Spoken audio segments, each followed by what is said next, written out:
umukobwa mwiza nk'uko ufite dokomo tugira Kristo nuko twasanga rero bashoboye kugura uyitunga n'igicumuro muri mwiza ufite dokomo ngashaka kwereka iPhone y'amafaranga miliyoni 10 iyi birakunda ukuntu woyironka kubera ko kwikompara no kwirondera ugashaka ingingo izotuma uba wicuza ubuzima bwawe bwose ku kintu ufite mu mufuko ubona ko naho kigakwiyaka cyotagiturika kikagipfa kigageze ubuzima bwacu muri kuntu yari mu Bufaransa mu gisagara cy'Ituruze hanyuma ari bijyamwe mwabite biduga bigira mu kuzimu bitwa matrin yari yambaye umusaraba nako n'igashati ifite kore home ubwo yageze ya Bredor hanyuma cyane n'umuzungukazi hanyuma umuzungukazi aramwitegereza atamubwira ati tuwenda kwitegereje mu rusa n'umuntu w'Imana aramubwira ati yego kandi urashobora kuba aragiye yatego cyambye ati jewe namanitegereza ukuntu Kristo wabayeho bikampimbara ati najewe ndifuza kuba nk'abakristo mugabo hari ikintu kimwe dupfa kigira Kristo ati cyangwa Kristo barampimbara ati mugabo barafite ukuntu biboha kandi jeranje mba nkeneye kwirekura no kuryoherwa kida kintu kirambangamira kigatuma turuste patiri mukuru bagira mu kamisa ku munsi wa gatanu y'abanyeshuri uwo munsi hari inyigisho hanyuma hari inyigisho atarahagurutsa umwigeme umwe atuwe ngo hano umwigeme yambaye amahereni ataraza aramubwira ati ndakubaza tego ati kweli kwambaye amahereni tugire Kristo nyamwigeme acararira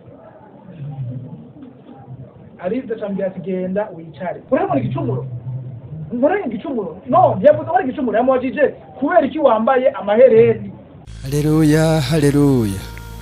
Imbuto n'ijambo ry'Imana umuvye nawe ni Kristo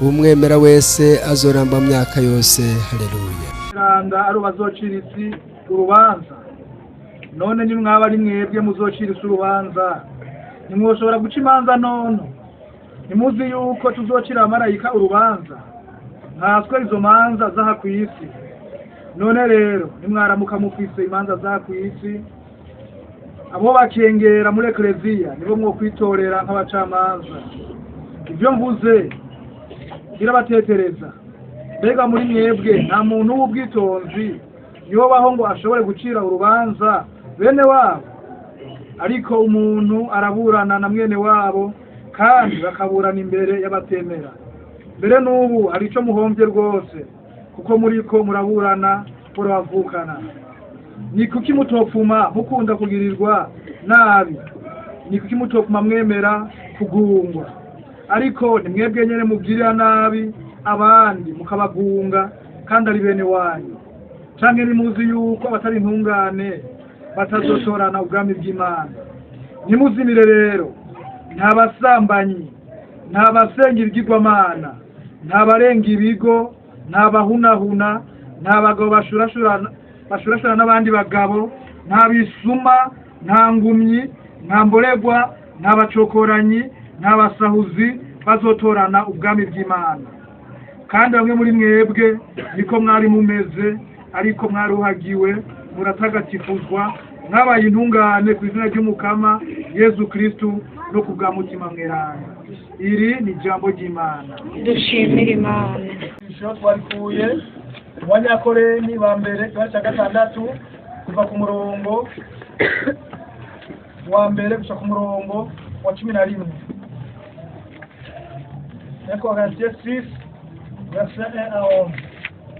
Tugire Kristo inyigisho tukaba turabire hamwe uno munsi ifise kigo kivuga ngo mwaruhagiwe muratagatifuzwa. Mwaruhagiwe muratagatifuzwa. Ikivugo nyamukuru kizobaranga muri iyi minsi ibiri kivuga ngo kandi bamwe muri mwebwe niko mwari mumeze ariko mwaruhagiwe muratagatifuzwa mwabaye intungane ku izina ry'umukama Yesu Kristo no kubwa mutima mweranda. Tusaba Abanyakorenti ba mbere cya gatandatu umurongo wa 11. Kandi bamwe muri mwebwe niko mwari mumeze ariko mwaruhagiwe muratagatifuzwa mwabaye intungane ku izina ry'umukama Yesu Kristo no kubwa mutima mweranda. Inyigisho yacu zirikana mu ngingo zitatu: ubwa mbere umwitwarariko w'Imana, ubugira kabiri ukwirondera k'umuntu, ubugira gatatu ubuntu bw'Imana. Inyigisho tuzirikana uyu munsi ifise icivugo kivuga ngo mwaruhagiwe muratagatifuzwa. Tugire Kristo. Ingingo ya mbere umwitwarariko w'Imana. Umwitwarariko w'Imana. Abarundi barayamaze ko imfizi y'intama itendera nka se. Mu by'ukuri ntibihenze mu guca uwo mugani. Iyo umuvyeyi apanze neza yama yifuza ko abana biwe bigenda gutyo mbere bakarushiriza. Tugire Kristo. Iyo umuvyeyi atunganya neza iby'urugo rwiwe yama yifuza ko abana biwe nabo nyene bokora kuko muri kazoza, mbere akifuza yuko borushiriza. Nshimye gufata iyo ngereranyo isanzwe kugira ngo dushobore gutegera neza umwitwarariko iyo Mana muvyeyi ifitiye umwana w'umuntu. Twese turazi ko Imana yacu ari nziza n'ivyo ikora ko ari byiza.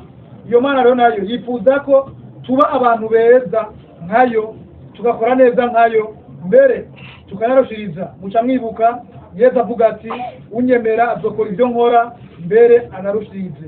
Tubisanga muri Yohana 14 ku murongo wa 12. Tugire Kristo. Nguyu mwitwarariko w'Imana. Nkuko twese tuzi ko Imana ari nziza n'ivyo ikora ko ari byiza, natwe twese Imana yifuza ko tuba beza nkuko nayo nyene ari nziza.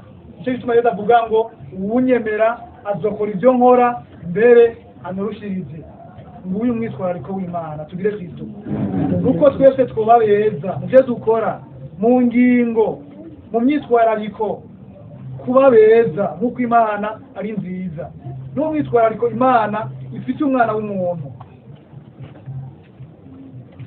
Yesu arondera akavuga ngo ni mweranda nkuko so wanyu wo mwijuru ari mweranda. Tubisanga muri Matayo 5 umurongo wa 48. Ubundi mwitwarariko w'Imana nuko umuntu yoba mweranda nkuko iyo Mana nyene ari mweranda. Wiki cy'Imana yitwararitse ku muntu. Tugire Kristo. Uyu mwitwarariko w'Imana nuko twese twaberanda, twese twoba nkayo, twokora nkayo, twokwifuza nkayo, twokwiyumvira nkayo, kuko Imana cyo yumvira ku muntu si umugambi w'ibyago, si umugambi wo guteterwa, ariko n'umugambi w'amahoro. Imana yifuza ko twese tubana amahoro, twifuriza amahoro abandi. Uwo ni umwitwarariko w'Imana yacu. Uyu mwitwarariko w'Imana bavukanye nuko twosa nayo, kubera ko Imana itwifuriza ibyo, nuko izi neza ko ari byo byo tuzanira amahoro. Tugire Kristo. Igituma Imana yifuza ko tumera nkayo nuko izi neza ko ari byo byo tuzanira amahoro. Nuko izi neza ko ari byo byo kubaka imitima yacu, gusa nayo, gukora nkayo. Burya abantu benshi ntibatahura impamvu Imana iduha umurongo ngenderwako. Tugire Kristo.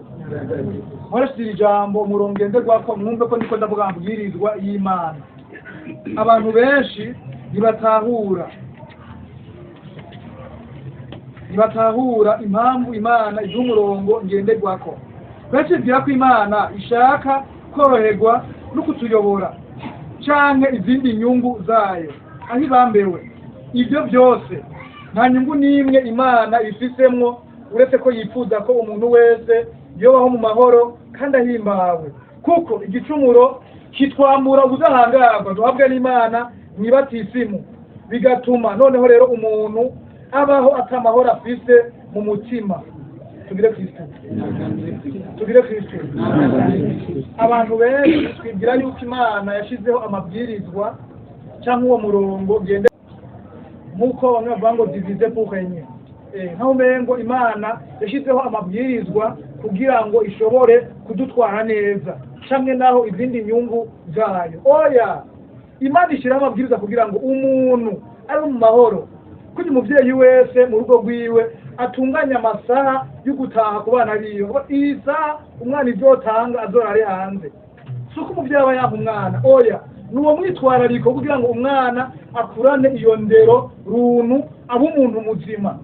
Imana ishyiraho amabwiriza kugira ngo abantu tubeho neza, tumenye kirazira. Umwana muto ntashobora kuba yuko ibuji iturira, ayibonye wewe akabona umuco yumva anyotewe canke nawe yohimbagwa no gukorako. Mugabo kubera ko umuvyeyi azi ingaruka umwana aza kugira akoze mu muriro, aramama mbere bibaye ngombwa agakubita kugira ngo umwana ameze ico kintu kizira. Si inyungu y'umuvyeyi, ni inyungu y'umwana.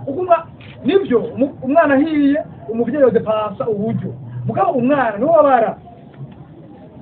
N'Imana mu gushyira amabwirizwa si ukugira ngo yoroherwe yoyo, oya, ni ukugira ngo umuntu yoroherwe. Tugire Kristo. Iyo n'umwitwariko wayo kumva ko umuntu Imana yahimbaga nuko umuntu aba mu mahoro, abaho ahimbawe. Par contre abantu ntabyo tubona, ntitubihe agaciro. Mugabo icyo tukimenye, tukizirikane, tucakire. Imana ishyiraho umurongo ugenderwako ku neza y'umuntu. Amen. Murazi ko bamwe bahora bajajura mu kuvuga ngo nta mahoro umunyabyaha, kandi ibyo bavuga ni ukuri. Umwitwarariko w'iyo Mana rero ni uko umuntu wese yokwamana inyota bikuba mweranda kuri yo no kuri bene wabo. Tugire Kristo.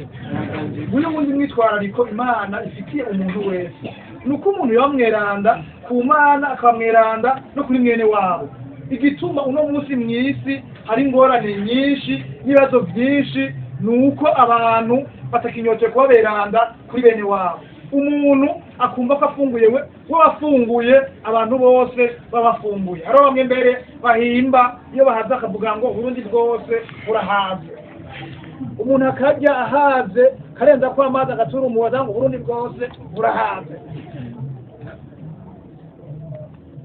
Ikibazo cy'uko umuntu atamutima wo kwitwararika bene wabo afise. Nawe ufunguye ugahaga, ibuke ko hari abandi bantu bashonje. Uwambara ukaberwa, ibuke ko hari abandi bantu bakeneye kwambara. Tugire Kristo. Umwitwararika Imana yifuza ko umuntu wese agira, umwe wese yitwararike mwene wabo. Dusangiye fraternité, si ngombwa ko umuntu ngombe muvukanye ngo akeneye ishati. Tugire Kristo. Aha turazinanye, condition zo mwese abayemo turazizi, turegeranye. Ubona icyo usumize mwene wawe, nakumanza kumubaza umuteye complexe ngo urafite icyo urya. Tugire Kristo.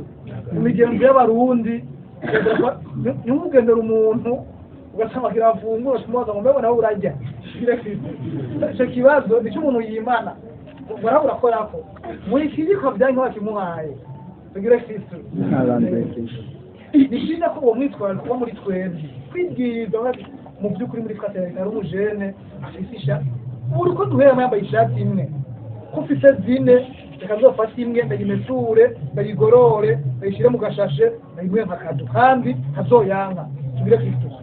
Nta muntu yank'akado, iyo atapfuye agenda, n'abapfuye agenda nta muntu n'umwe yanka ibyiza. Twese umufumo w'uburozi we yamayike ko abantu bose bamuroga. Katora umuntu yamayike ku burozi, menya ko nawe nyaragendera mu bintazi. Tugire Kristo. Kugira ngo rivuga ngo abemera imyeto bazokora nibi, bazonyora inzoka ku mutwe ntacyo zizobagira. Cyo gituma umuntu akari mu burozi yagize ahandi uburozi, nawe yabye neza usanga afite ahantu ahuriye n'ibyo bintu. Umwitwarariko w'Imana nuko twaberanda nkayo, hanyuma kandi twaberanda kuri bene wacu, kugerageza kutari gitsitaza bene wacu. Umwitwarariko w'Imana nuko umuntu abamweranda. Kuba mweranda nibyo biratera iteka Imana, ariko kandi biratera iteka umuntu. Tugire Kristo. Sinzi ko murabona iyo umuhungu cyangwa umukobwa yitwara neza akarengana, ari abavyeyi ukuntu abavyeyi bashimagiza uyo muntu. Kandi ni by'ukuri byo mwana wa naka ari n'ingeso runtu, n'umuntu w'ubuntu. Ivyo birahimbara umuvyeyi, birahimbara n'abavyeyi bamubona, biramuhimbara kandi nawe nyene. Cyo gituma iyo umuntu agerageza kuba mweranda, nibyo Imana irahimbagwa, abavyeyi barahimbagwa, ariko iteka rikuru riba kuri uyo muntu nyene. Nicyo gituma ibintu byose Imana yifuriza umuntu, inyungu si Imana, inyungu ni y'umuntu. Tugire Kristo. Inyungu ni y'umuntu, inyungu si Imana. ingingo ya mbere umwitwarariko w'Imana. Ingingo ya kabiri ukwirondera k'umuntu. Ukwirondera k'umuntu twabavukanye nuko umuntu yama yiyumvira ko Imana yashizeho amabwirizwa nk'agatego cyangwa umutego ku muntu. Ari nayo mpamvu nkaba mubona abantu twirengagiza uwo murongo ngenderwako mu kwicishiriza aho dushaka, rimwe na rimwe tukambika izera ibintu bibi kubera bihuye n'ibyifuzo bya kamere yacu. Tugire Kristo. Iki kibaje ku muntu. Turumvise umwitwariko w'Imana.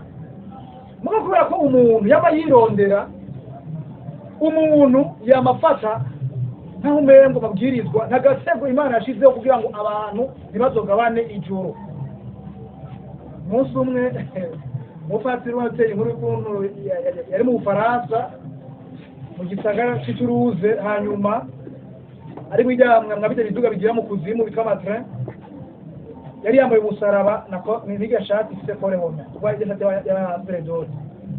Hanyuma cyane n'umuzungukazi, hanyuma umuzungukazi aramwitegereza atamubwira ati tuwenda kwitegereje mu rusa n'umuntu w'Imana.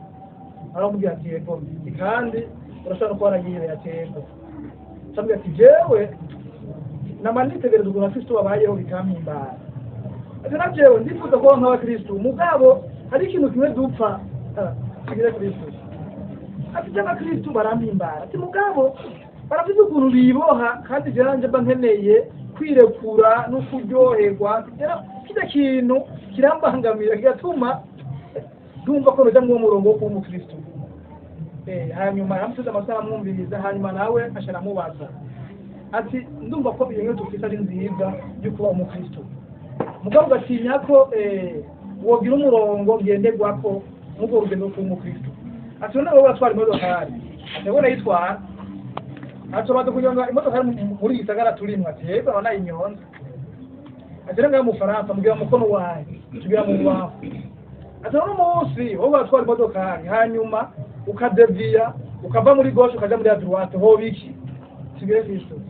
Murazi ko abazungu nisho zabo zaje ku muntu acambya turi umusatsi wumva icoba abantu bohona basanganya yo bandase ambya turakoze gose n'umukristo rero atagira umurongo ngenderwako, nta kindi kintu mwisi ateza atari amasanganya mu bantu b'Imana. Umukristo adashira ibyirizwa ry'Imana imbere mu bintu akora muri inosi, nta kindi kintu atari guteza amasanganya abana b'Imana. Guteza amasanganya ko n'umuntu haraza muri fraternité ukibaza ngo n'umukristo usose hanze ukumva inkuru ziwe ukumirwa ko n'umuhungu atonagaye imiti yose ijambo ry'agatangazwa ari hari ukibaza ngo yarakiri inkuru nziza, apfa gusohoka ngagusa agatangura kubeshabesha inkumi niko kuko tuduriye aha tutiyamara umuntu atwara umwigeme azobahiriwe. Wamenye ubuzima bwiwe bwo mwibanga ukumirwa, ugasanga umuntu inyuma agaragara nk'umukristo mugabo indani mu buzima bwiwe ari umupagani agendagendaho, ari umupagani agendagendaho. Umwitwariko w'Imana nuko umuntu amweranda, mugabo kubera ko umuntu yama yifuza gukora ibyo kamere yiwe ishaka acakora ibinyuranye n'ivy'Imana imwipfuzako. Yeza kugira ngo kimwe mwantoye muri je nabatoye kugira ngo mugende mwami ivyamwa kandi ivyamwa bihoraho. Nico gituma umuntu ntagomba kuba agomba oya, umuntu ahubwo biba byiza abayeho uko wamuremye agomba. Tugire Kristo. Amabwirizwa rero sagatego cyangwa umutego Imana yateze abantu oya, ahubwo nukugira ngo ikingire abantu. Rimwe na rimwe rero rimwe na rimwe turambika izera ibintu bibi kubera bihuye n'ibyifuzo bya kamere zacu. Tugire Kristo. Giciga mu mwaka w'icumi na rimwe hari muri paruwase imwe hari Nyanzarake, hanyuma turuse patiri mukuru bagira umukamisa ku munsi wa gatanu y'abanyeshuri. Uwo munsi hari inyigisho, hanyuma hari inyigisho atarahagurutsa umwigeme umwe atiwe ngo hano umwigeme yari yambaye amahereni ataraza aramubwira ati ndakubaza tego ati kubera ko wambaye amaherere tugire Kristo nyamwigeme acararira ariza cambira ati genda wicare hanyuma dusohotse hashatangura kwa polemike kuba tuga tuntu umwanya wo kuvuga ushize icyumviro ntugishikirize ubwo umwanya atawugitanga ugasanga usengishije kuvuga urabona igicumuro ngoranye igicumuro no yavuze ari igicumuro yamwajije kubera iki wambaye amahereni tugire Kristo kuko nimba nambase kubera iki wambaye ishati kugira ngo mpishe umubiri tugire Kristo gukora ikintu ufite insiguro kubera iki wambaye isaha kugira ngo mbegwe setu kora mu telefone irimwo vuze naho amasaha nibyo ndayirara ko mugabo nyamukuru kugira ngo mbegwe kugira ikintu ufite insiguro ko kugira ikintu agira kubera iki ikibazo wazo ko kugira ikintu mwari igicumuro ndakugira bari igicumuro ndakubajije kubera iki kugira ico kintu simvuze bari igicumuro ndakubajije ngomba kumenya tugire Kristo ico ni kimenyetso cyuko ivyo bintu nawe nyine umuntu agira atari fere navyo ijambo ryari rivuga ngo ubujya akekeranya ngo uwo aba yamaze gucumura Abanyaroma 14 uhereye ku murongo wa 15 ukabandanya kora ikintu ufite insiguro nakubajije tanga insiguro kubera kugira iki kintu ni kubera iyimvo urane igicumuro kwambika izera ibintu bitari byiza umuntu akaba ari ngorerwa yambara naka umuzoga nyinshi gabanya tamukristo agenda arabembera aborewe ngo jewe ngo uco shimira Imana uco shimira Imana uje ngo nta muntu nuka uje ngo mborewe uca nigira buhoro ngo hiryamira bigire Kristo urumva uwo muntu ari mu kintu kibi baramuhanura aho akira impanuro aciye agisifya kandi yambika izera ikintu kibi arimwo niyo ngorane abakristo dufise aho gutera intangwa y'amara nahora n'inzoga ntazigitigiri ragwero no munsi nihe kiye tugira Kristo muri buno buzima utihaye indero nta muntu n'umwe wo hanze azoyiguha ni byiza ko wowe nyene personnellement wihindero nk'umukristo jewe inzoga nywa nizi wije ndahejeje para kunyizibonetse kugira ibonetse nagiye mu rubanza ngasanga ari umuceri ari ubugari ari isamagi ari inyama hari iki byose akabijyamo hanyuma karacuramye kubera iki nafite umurongo ngenderwako agira ibyo abonye umwanya wari wo wose kandi akabijistifya ndabibona gake nk'inyama ubibona kagake tugire Kristo ivyo byose bigaragaza ko umuntu yama yirondera umuntu akama y'ubumengo ashikiriwe bose barashikiriwe aronse bose bararonse umuntu akaja mu rubanza bisereva akinyama zine inyuma y'ibari abandi bantu tugire Kristo no gira ubuntu mu Kristo iyumvira ko inyuma hari abandi bantu badagushikirwa nibyo uri umunyeshure muri kaminuza ntibigera uzijya mugabo umukamatogera yaziguhe uzijye gira ubuntu nukuri wese ajeye irya sahani yariteye ubwoba yari kamyo ugasahani gatoya adabironka gake mu rubanza gusa umuntu akajistifya ikintu kibi yakoze tugire Kristo sivida kujistifya igicumuro no kukigwanya kugira ngo tubeberanda nk'uko Imana yacu ari nyeranda umuntu yaba afite inyota yo gusatisfeza kamere yiwe atitaye ku by'Imana idusaba nguko kwirondera k'umuntu nacyo gituma mubona umuntu apfuko yambaye apfuko yimosheje apfuko yisiga ibintu afite yicafyeko atamanze kwiyumvira uko abamuzi nk'uwa Kristo baza kubyakira tugire Kristo ni byiza ko umuntu w'umukristo atama yiraba wenyene oya ahubwo Pawulo avuga ngo mumenye ko mutabayeho kubwanyu mwenyere gusa mubayeho no kugabene wanyu hari ibyo nkunda ntakora kubera ko ndi uwa kristo, hari ibyo prefera ntakora kubera ndi uwa kristo. Tubwire kristo nibyo si ibintu byose ukunda ugomba gukora, no. Nk'umukristo hari ibyo ukunda udakora ku neza ya bene wanyu, kuneza atari igicumuro mugabo ku neza ya bene wanyu. Tubwire kristo reka kwimosha ikijogo nta gicumuro kirimo, aje no vyimosha mugabo ku neza y'urundi rwaruka y'abatoyi banje ngomba guhanura ndabiheba, atari igicumuro. Singo ubu kristo singo ngo ari ibintu byose kubera ko ari igicumuro, oya. Hari ibyo duheba atari igicumuro ku neza ya bene wacu. Aho uravuga ngo ntimubeho ku bwamwe bwe mwenyene gusa, mubeho no ku bwa bene wanyu.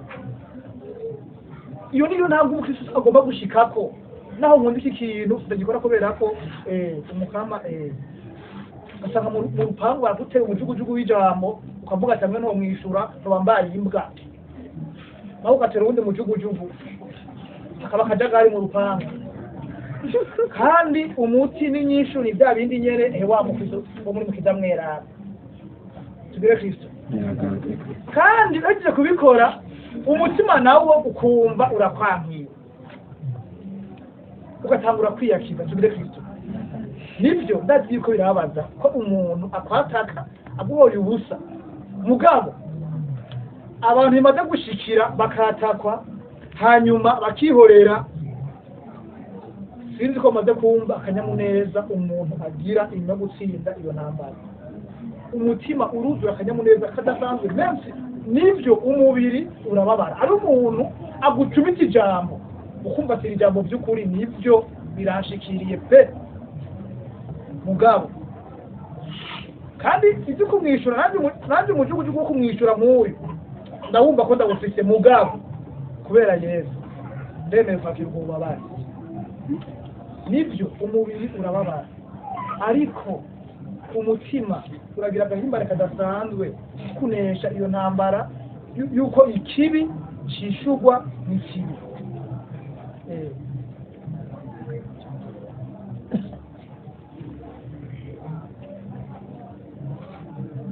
Umuntu yaba afite inyota yo gusatiriza kameremere yiwe atitaye ku by'Imana idusaba. Tubire kristo ukwirondera k'umuntu byaba biri uko umuntu akagira ikintu atumanje kwiyumvira mbega yemo iki kintu mukama iragikora tuza kubana gute. Nacyo turamubona rimwe rimwe umuntu bamuha ubutumwa bamuhaye ukumva ko by'ukuri uyo muntu uko wari usanzwe umuzi nuko uyo munsi umwumvise bitandukanye rwose. Ntimuzorondere kure oya, nuko uwo muntu hari ikintu yabayemo cyo kwirondera. Iyo umuntu agumva mu byo kwirondera onction inema y'Imana iragabanuka ugasanga umuntu kera afashe mikrofone yambariza abandi bantu amajambo yaza nk'umuriro. Mugapfisa umuntu aguma yirondera yibera mutwi we gusa yirondera atise ku Imana imuvuga ko niko ubwo ubasha bwa mucyo mweranda bumva ko bigahera bikagenda umuntu akakira mikro gatabo kuzidinganya. N'abandi bantu usanga muza busanzwe babegeya mugabo kubera ko mu buzima bwiwe mu gukora yamayumvira mbega iki kintu ngomba nkore Imana ikivuga kwiki niyagikora jewe n'Imana ndakugenda gute. Naho umuntu yabegeye atoye mikro kugira ngo baishe inkuru nziza amajambo agasohoka nk'umucanwa ahejeje agasubira kubegeya. Aho ni umuntu agategera yuko kwirondera bituma inema y'Imana igabanuka muri twebwe, bituma inema y'Imana ijyama muri twebwe. Ni byiza ko uwa Kristo ataho yirondera, ataho yifuza kunezereza kamere y'umubiri gusa. No, ni byiza ko mukora ikintu manzurade ninakora iki kintu ubuzima bwanje n'Imana ni gute. Numva nyotewe no kwambara akantu kari hagucya mugabo none je na Yesu ari muri jewe ni gute. Numva kuno mugora n'umengo nari kunywa premasha gose mugabo umutima wapi none ni byiza ko umuntu asaba yirondera muri byose. No, kwiyumvira avant de faire fo pense mbega imana ikintu ngomba nkore kivuga ku iki ninagikora ubucuti bwanje n'imana uraza kuhaguma tugire Kristo je nk'iki Bujumbura mwaka 2021 harageze igihe nategwa n'ubukene budasanzwe kandi naho umukristo jewe tugire Kristo wati jewe vraiment ibi bintu ndumva yuko bidakunda umutima uraremererwa ariko umuntu w'umugenda arambye ati mufere rondera amafaranga dushire muri iki kintu tugikora icyo kintu nkacyumvira nkumva nta butungane burimo nibyo je sinzokwiba muri icyo kintu sinzokwiba mugabo ibyo bintu tugomba gukora nta muco birimo tugire Kristo hanyuma umutima uraremerwa umutima uremerewe ndavuga ati cyangwa byo gusiga bitari cyiza ukashami kizera kinejewe atamuntu nzoba nikiye ari jiste gutanga ubujama harindira inyungu ntangoranya cyane amahera cyane yarondera ndayamaga dukora n'ibyo bintu niyo minsi hariho ubutumwa baduse mu ruhe hari muri yinga mu ntara ya Kirundo turagenda muga tugenda natanze ayo mahera hanyuma dushitse nari bise inyigisho ku munsi ugira kabiri dushitse turagenda mu nyigisho tugire Kristo dushitseyo bakiranije ngo nigishe muzo busanzwe mbegeya hari igihe bishika na mbegeya uwo munsi ivyambaye ko nuko kuberega ngo ntaho twari turi kumwe ivyambaye ko ryari rya mbere muzo bimbaye ko nkavuga ijambo nkumva naje wenyine ndaryumva umutima wo kubegeya urasara nkavuga bikanka niyata gushiramo inguvu bikanka tojeje ubutumwa fatana kwimbiye igituma cyo bintu byabaye kumirma harire ezema sinasambutse nta muri twashwanye nta mutima rero abura kanyibusa ko ari amafaranga nashize mu bintu mbona ko umutima wanjye yaje nteberanya ko bitunganye tugire Kristo naciye fata ingingo uwo munsi nyene shisi Bujumbura nkishika gutaka bw'Ubujumbura ndagushika nkura amafaranga muri bibiri noneho ibyari bigikunda yuko ndarakurayo amafaranga yahavuye agwayo ariko ndashimira Imana yuko yaguyeyo bitugwaneyo iyo umuntu ageze kuri rwo kwironderera yibagiye Imana menya ko ubutaye priority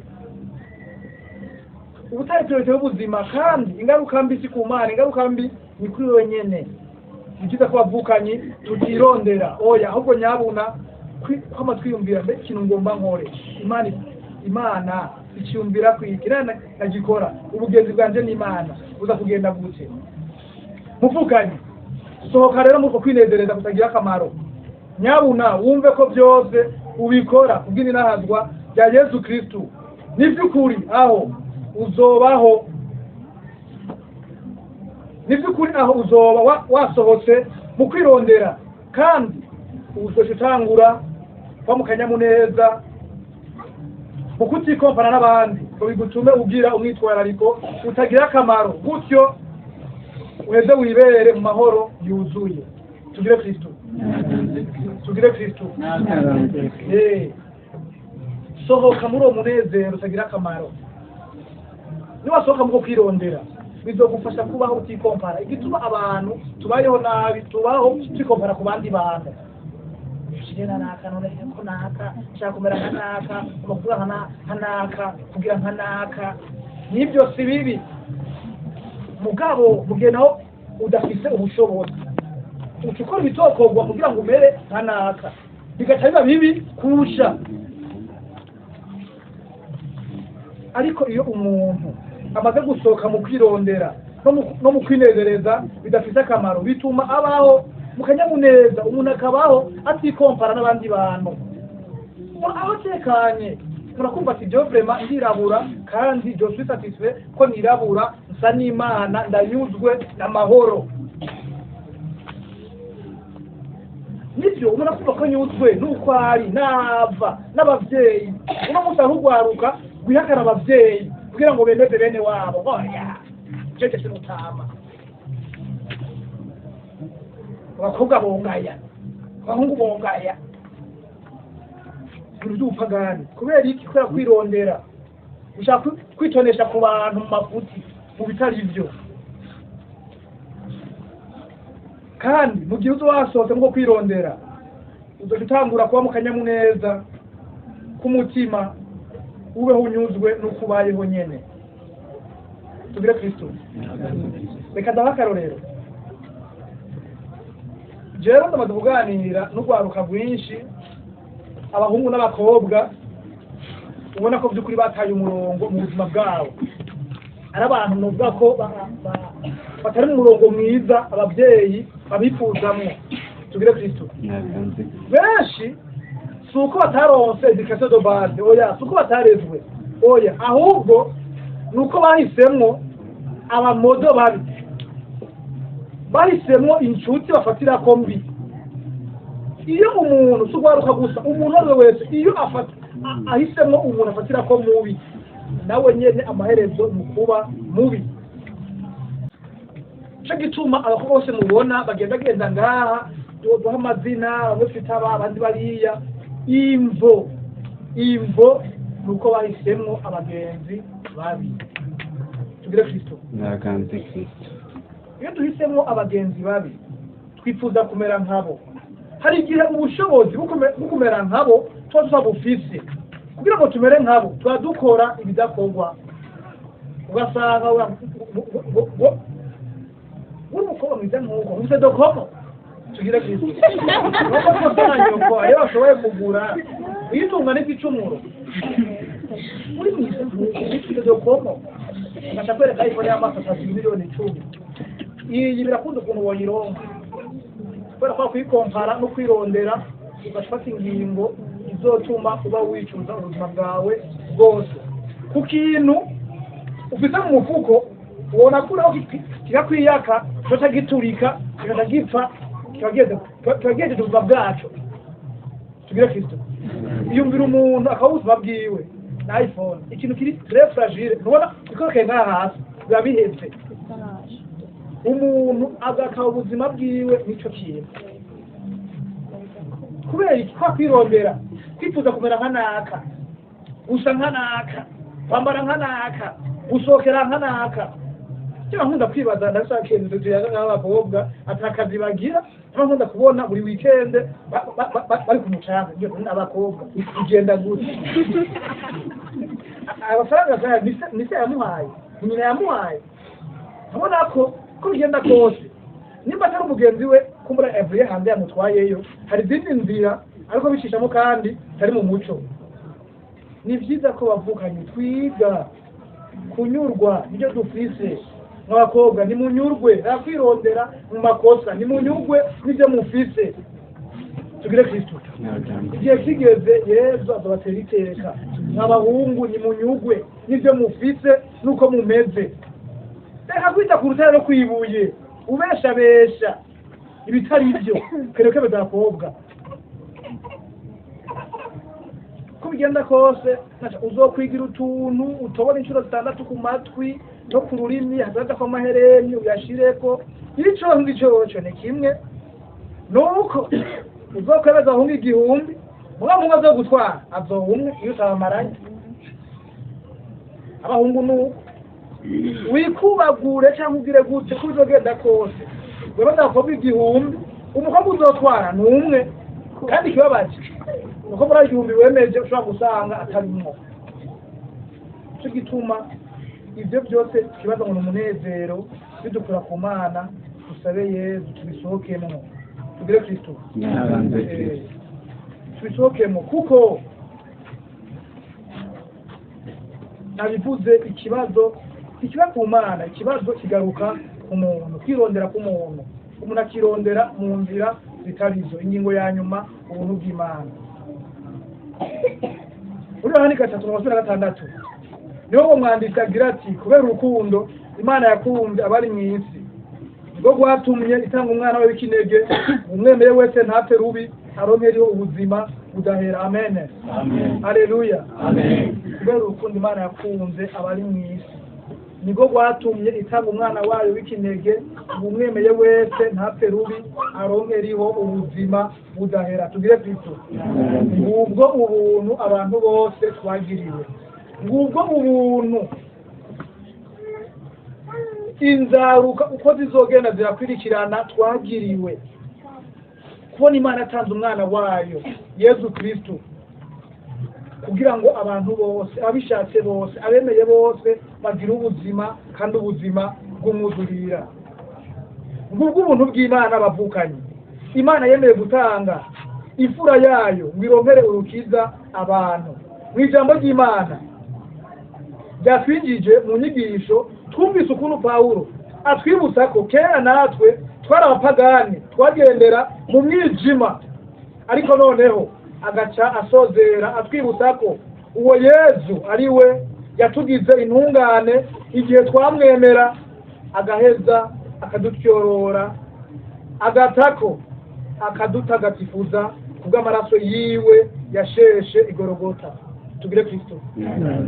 Aho atwibutsa ko natwe kera twari muri uyo mugwi, abantu birondera bagendera mu ngeso mbi, ariko Imana yaratanze umwana wayo Yezu arasesa amaraso, natwe tumaze kumwemera twaratagatifujwe n'ayo maraso y'umwana w'Imana. Tugire Kristo.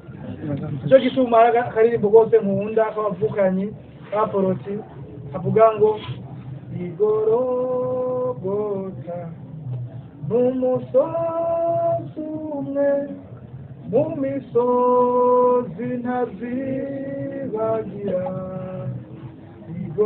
igorogota n'umusozi umwe mu misozi ntazibagira. Aho niho Yezu yatanga imicungu y'ubuzima bw'abaremwe bose. Tumaze kumwemera natwe tukuva muri urwo rutonde rwa kera rw'abahakanyi rw'abapagani, turatagatifuzwa n'iyo Mana muvyeyi. Nicyo gituma rero bagenzi twokwama tuzirikana uko kuntu Imana yadukunze igahereza ko bidufashe natwe kutayihemukira mu kurenga amabwirizwa yayo, ahubwo nyabuna twame tuzirikana ubwo buntu bw'Imana bwatumye itwuhagiza amaraso y'umwana wayo, ikongera ikadutagatifuza muri ayo maraso nyene, bidutume nyabuna twama duhanze amaso Yezu we ndongozi y'ubuzima bwacu. Tugire Kristo. Ngo gucungurwa harimo abantu ngize iminsi numva bakoresha iki kintu cy'ubuntu bw'Imana muri context itariyo. Umuntu akamuga icumuro hanyuma akavuga ngo naragira ubuntu n'Imana. Imana yatugiriye ubuntu twese, ubwo turi mu buntu bw'Imana. Umuntu akaba ari umusambanyi kandi akaza gusenga agasigurira abantu ngo ari mu buntu bw'Imana. Umuntu akaba ari umuntu abeshabesha yiba aheranye kujya mbere kujya kabiri kujya gatatu kujya kane kujya ku gicenda, aba ngo ubu turi mu buntu bw'Imana. Wewe arishuye byose. Tugire Kristo. Wewe arishuye byose. Umuntu bigatuma aba mu gicumuro anishigikiye ngo Yezu arishe byose. Aho aravuga ngo mbega ubuntu bw'Imana ngo butuma gucumura. Oya, ubuntu bw'Imana ntibutuma gucumura, ahubwo ubuntu bw'Imana budutuma gutangarira iyo Mana yadukunze kera turanyabicumuro igatanga n'umwana wayo mu kugaragariza urukundo umuntu w'umunyakabi ayihakana, ayihunga, ayija kure ku munsi ku munsi. Bavukanye ni byiza ko mu buzima bwacu twokaba tuzirikana ububabare Yezu yagize, hanyuma ubwo bubabare ntitubupfishe ubusa. Oya, ahubwo nyabuna dutume kwakira uwo Yezu aze mu buzima bwacu atuganze. Amen. Amen. Dusanganire umukama wacu Yezu Kristo mu buzima bwacu bwa minsi yose.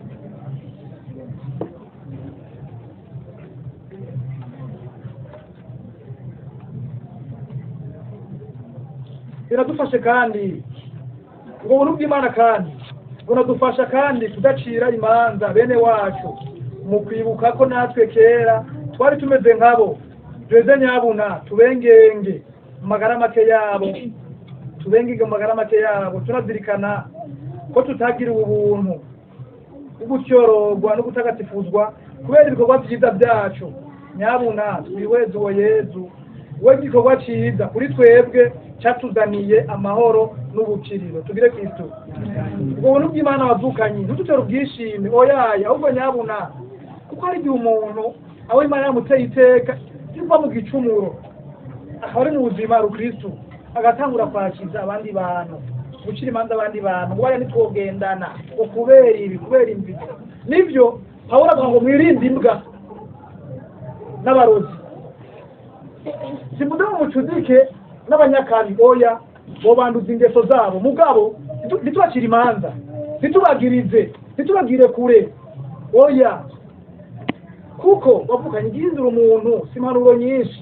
igihindura umuntu ni urukundo umuntu agaragarizwa ico kigize umutima w'umuntu nimuzorondera ibindi bintu ugasanga ubana n'umuntu mu nzu ukabona arafite kwa portema itari nziza ukamubwira irya mbere irya gatatu irya kane irya gatanu hagarika ntabwo kumukosoza action nimba tigera kubura bikora iminsi yose atamwidogo tugire Kristo uko niko gufasha umuntu kuva mu nabi hariho umwigeme umwe yantangaje twiganye muri Yesu kijyama yari umukobwa uwo maze kubona adasanzwe tugire Kristo uwo mwigeme murazi muri ETS n'amashuri usanga yiganje nk'abahungu bose abakobwa bari bake yari docteur y'abakobwa ashe nk'ijana na 30 cyangwa na 50 kandi iminsi yose mu gatondo babwirizwa bo docteur bakubuye murumva ko ari no iri nk'ibitanda bamwe barara hejuru abandi munsi kandi bakaryama babiri hejuru babiri munsi urumva ko abari docteur ntoyi hanyuma byari sansa yuko iminsi mu gatondo bayikubura iyo docteur uwo mwigeme rero yari umuntu vraiment ari ku rutonde n'umuntu atigera acegwa mu ishure na rimwe hanyuma aragera igihe abakobwa batangura gusigana gukubura iyo docteur yabo igihe cyose basiganye tugire Kristo yaca afata ingingo yo gukubura iyo docteur wenyene akemera no gucegwa ariko arakubura iyo docteur wenyene hanyuma umuyobozi w'ubuhinga aho bita neze technique atangura ko umukobwa atangwa ingeso yo kutaracegwa ariko uyu mukobwa kera atacegwa ubu adaracegwa mu peteka yuko yahindutse yagize abagenzi babi aho nyene laboratoire ingeso mbi hanyuma umunsi umwe aracegwa caramuhamagara camutwara mu biro asanga ati naka yo kutawucegwa ntabwo imiti mbona kuko ibizo umukwabu ndakubonamwo bimeze gute asanga ati ko amuyobozi rero n'ukuri umbabarira mwagize iminsi ncegwa nuko muri doctoire abakobwa bararariya hariho bamwe baramukiwe basigana ntibakore aca afata ingingo ko bakora ndi umwe aca nsanga umwanya wanjanye tugire Kristo murumva ukuntu igikorwa kiga cy'urukundo gishobora gufasha uwundi muntu gutera intambwe uwo muyobozi ecamubwira ati genda mu ishuri igihe cyose nubwo abacerewe yifatiriwe akamusangamwo acamubwira ati genda mu ishuri bavukanye igihambaye impanuro nibyo muri impanuro ariko igihindura umutima w'umuntu ni ibikorwa byiza nicyo gituma kuzirikana ko twagiriwe ubuntu kera twari abapagani twakora nk'abapagani tukaba twemera ko uno munsi twahinduwe n'umukama nidukora ibikorwa nyine by'abahinduwe n'umukama tugira amahoro ya Kristo nidukora ibikorwa by'abahinduwe n'umukama nibo abazotubona abo twigana abo dukorana abo tugendana tuzobabera inyifato tuzobabera ifatiro cyo guhinduka naviko ngano baza wese muri twebwe umwe wese arafise uwo yigiye ko tugire Kristo mu gusozera sozera akabaza none wewe wirimbuye mu rugendo rwawe rukristo n'isa kuri imyaka 20 paternity bayeho ko bari abantu basi na batatu bamaze gufatira ko akarorero nk'umwigeme bariho nk'abantu babiri nk'umusore bamaze gufatira ko akarorero nk'umugabo barimo abantu babiri bamaze gufatira ko akarorero nk'umugore bari abantu babiri badufatira ko akarorero ni byiza yuko kuko muranumva twidoga ngo muri fraternité ngo abantu baheze ngo ntibakiza ngo shitani yabatwaye no shitani yabatwaye ahubwo aho baje nta byamwa bahabona. Dushitse mu kibano usanga tumeze nk'abandi bantu bose, gutukana nk'abandi bantu bose, amanyanga nk'abandi bantu bose, kubeshabesha nk'abandi bantu bose. Uyo muntu aravuga ati norega yemwe uyu mwanya wanje nawo kwa gatanu ku mugoroba mu gihe ajya ahantu n'amazi n'aka 200 atakintu nakiye bafumbije imeze gute? None abavukanye ubuntu bw'Imana twagiriwe n'Imana nibudufashe kuyihindukirira, budufashe kurongora abandi bakiri mu mwijima, kugira ngo uwo muco waturafiyeko nabo ubarasiyeko biciye kuri twebwe tugira amahoro ya Kristo.